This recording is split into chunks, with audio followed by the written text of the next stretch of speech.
Cuando era niño, mi abuela siempre me decía que había que tenerle más miedo a los vivos que a los muertos. Y es que hasta que fui creciendo iba entendiendo por qué esta frase era más cierta de lo que creía. A los muertos se les teme por historias, pero a los vivos se les teme por lo que son capaces de hacer. En este video vamos a hablar de algunos casos más perturbadores que han ocurrido en México. Historias que han impactado al país, causando miedo, sorpresa y muchas dudas, pero sobre todo fueron reales, no historias ni leyendas contadas de voz en voz, cosas que personas como tú o como yo vivieron. La idea no es solo recordarlos, sino entender qué pasó y por qué estos casos siguen dando de qué hablar. Acompáñame mientras repasamos estos hechos que marcaron al país. Comencemos.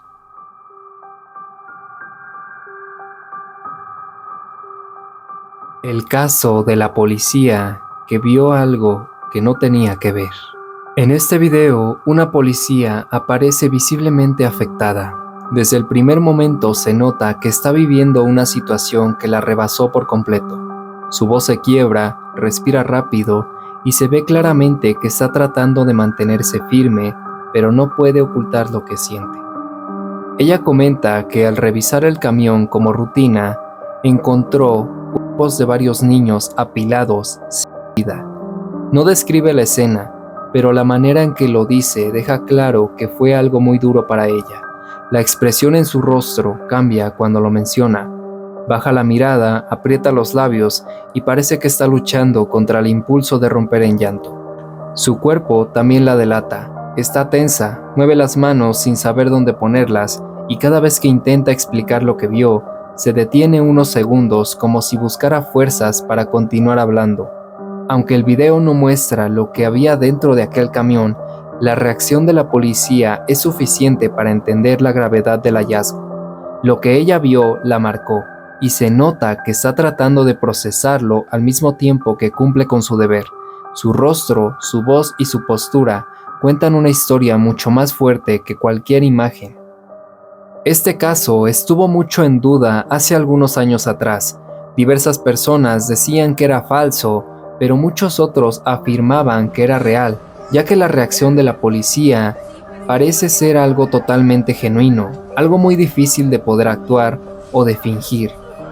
Además, existe un rumor que cuenta que esta policía fue arrebatada de la vida por haber visto algo que no tenía que ver.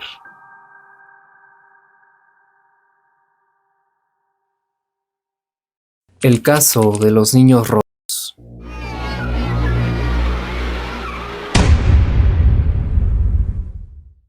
El caso llamado Los Niños Rotos quedó grabado como una de las tragedias más impactantes que vivió México. Todo empezó en un kinder, un lugar donde normalmente se escuchaban risas, pasos pequeños y la rutina tranquila de cada mañana. Las maestras preparaban las actividades y los niños jugaban sin preocupación. Pero en un instante todo cambió. Un vehículo entró de manera inesperada al área donde estaban los pequeños, provocando un momento de confusión total. No es necesario describir lo que pasó con precisión para entender el nivel de dolor que dejó. Las maestras corrieron desesperadas, los niños lloraban asustados y el ambiente se tornó de tensión y miedo. Cuando los padres comenzaron a llegar, la situación se volvió aún más angustiante. Muchos buscaban a sus hijos entre la multitud. Otros no podían ni hablar del impacto que recibieron al ver la escena.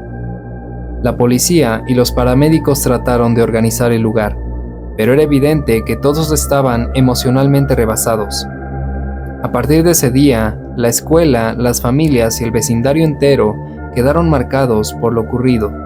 Para las maestras fue un golpe emocional enorme, para los padres un recuerdo que nunca quisieron tener, y para la comunidad un suceso que recordó lo vulnerable que puede ser la vida, especialmente cuando se trata de niños. Este caso se recuerda siempre con el mayor respeto, no para abrir viejas heridas, sino para recordar lo importante que es proteger los lugares donde hay niños y reforzar sobre todo las medidas necesarias para que una tragedia así no vuelva a repetirse.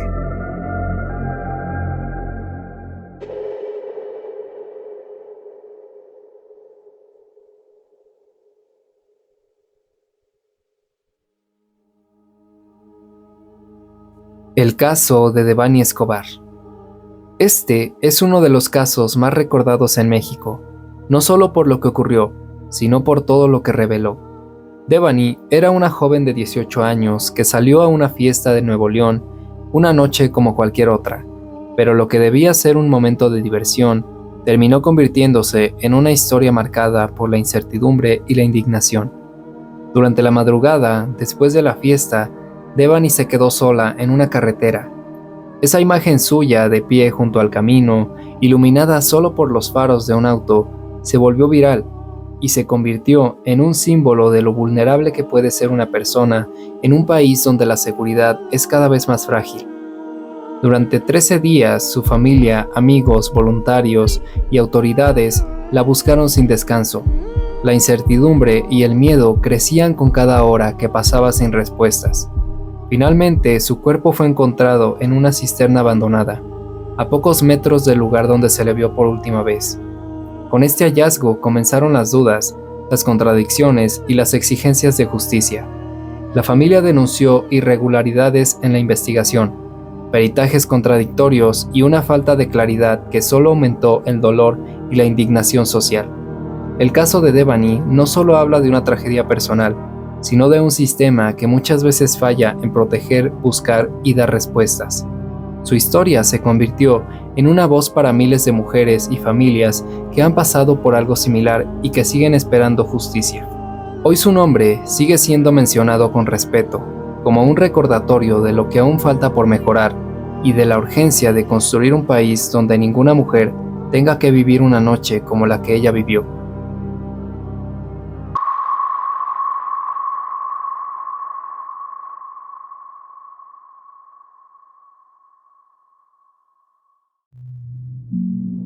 El caso Paulette Guevara.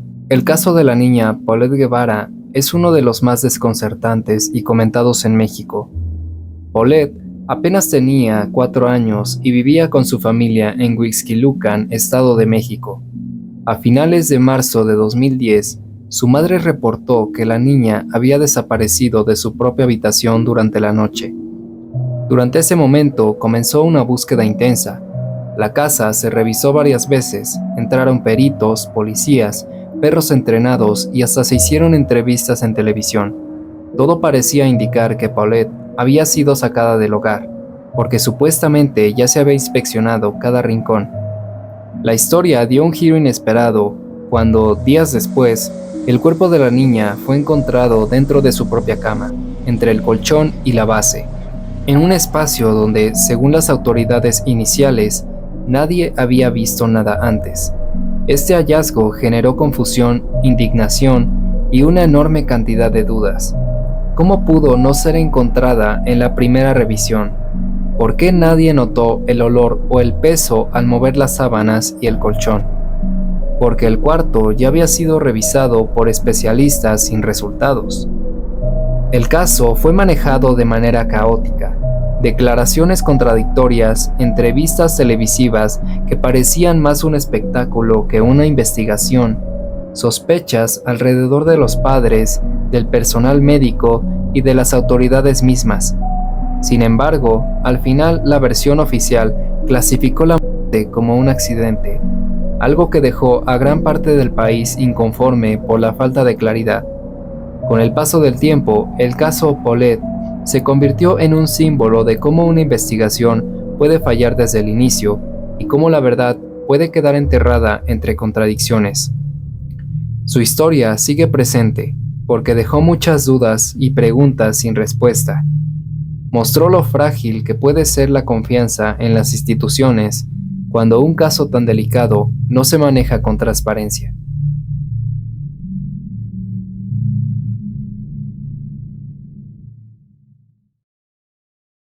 El caso de los 43 de Ayotzinapa. El caso de los 43 estudiantes de Ayotzinapa es uno de los episodios más dolorosos y emblemáticos de México. Todo ocurrió durante la noche del 26 de septiembre de 2014, cuando un grupo de alumnos de la Escuela Normal Rural de Ayotzinapa salió de su escuela rumbo a Iguala, Guerrero, para participar en actividades políticas y conmemorativas. Eran jóvenes de origen humilde, estudiantes que soñaban con convertirse en maestros. Esa noche, los camiones en los que viajaban fueron interceptados por policías municipales, y lo que pasó después marcó al país para siempre. Hubo persecuciones, disparos, confusión, y al final, 43 estudiantes desaparecidos. Hasta hoy, no se sabe exactamente qué ocurrió con ellos, solo que fueron arrancados de sus vidas sin explicación clara. La indignación no tardó en crecer. Familias, ciudadanos y organizaciones exigieron respuestas. Con el tiempo, surgieron versiones contradictorias, informes oficiales que no coincidían con peritajes independientes, declaraciones que cambiaban documentos incompletos y una verdad que parecía más lejana a cada paso. Las madres y los padres de los 43 se convirtieron en un símbolo de resistencia. Han marchado por años enfrentando cansancio, dolor y la incertidumbre de no saber qué fue de sus hijos, luchando contra el silencio y la falta de claridad.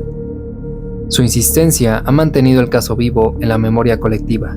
Ayotzinapa no es solo una historia de desaparición, es un recordatorio de las fallas profundas en la justicia del país, de la vulnerabilidad de los jóvenes y del impacto que tiene la impunidad en un país entero.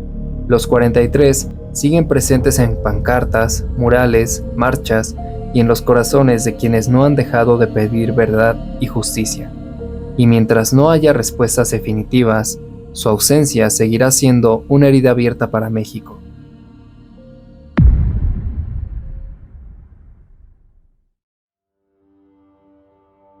El monstruo de Catepec. El caso conocido como Monstruo de Catepec estremeció a todo México por la gravedad de los crímenes y por el tiempo que tardaron en descubrirse. Entre 2012 y 2018, en Ecatepec, Estado de México, una serie de desapariciones de mujeres comenzó a llamar la atención de los vecinos, quienes notaban patrones extraños alrededor de su misma zona.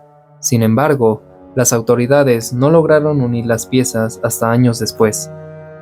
Fue en 2018 cuando la detención de Juan Carlos Hernández y su pareja reveló la dimensión del horror. La pareja había sido detenida inicialmente por el caso de una mujer reportada como desaparecida, pero durante los interrogatorios el hombre confesó una serie de crímenes que dejaron en shock a investigadores y a todo el país. Las declaraciones, junto con evidencias encontradas en su vivienda, confirmaron que estaba frente a uno de los casos más impactantes de feminicidios seriales en México. Lo que más llamó la atención fue la frialdad con la que el hombre hablaba de sus actos y la aparente normalidad con la que vivía en una zona poblada, rodeado de vecinos que jamás imaginaron lo que estaba pasando detrás de esas paredes. Esto generó un profundo sentimiento de miedo e incertidumbre, la idea de que alguien capaz de hacer tanto daño podía vivir tan cerca de cualquier persona sin levantar sospechas. El caso también puso sobre la mesa el grave problema de la violencia contra las mujeres en México y las fallas en los procesos de búsqueda y prevención.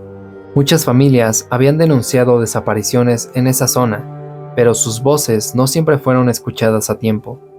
Hoy en día, este caso se recuerda como un ejemplo claro de lo urgente que es fortalecer los mecanismos de protección, atención temprana y respuesta ante denuncias. Recordarlo no busca revivir el dolor, sino subrayar la importancia de escuchar a las víctimas, a las familias y a los vecinos, porque muchas tragedias pueden evitarse si se actúa con rapidez y seriedad. Es un caso que sigue generando indignación, pero también reflexión, porque demuestra que la seguridad y la justicia no pueden darse por sentadas. Pero si salgo, de una vez le digo a los patrones, voy a seguir buscando mujeres.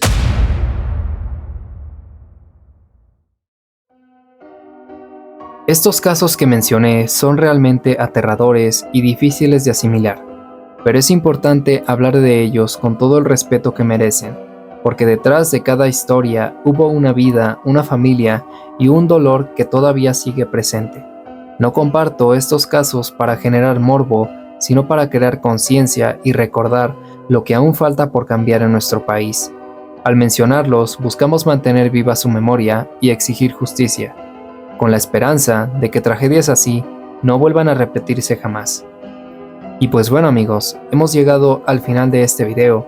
Espero que los haya entretenido y si fue así, pues ya saben, me pueden regalar ese pulgar arriba, se pueden suscribir y también activar esa campanita que está al lado. Yo me despido y hasta la próxima.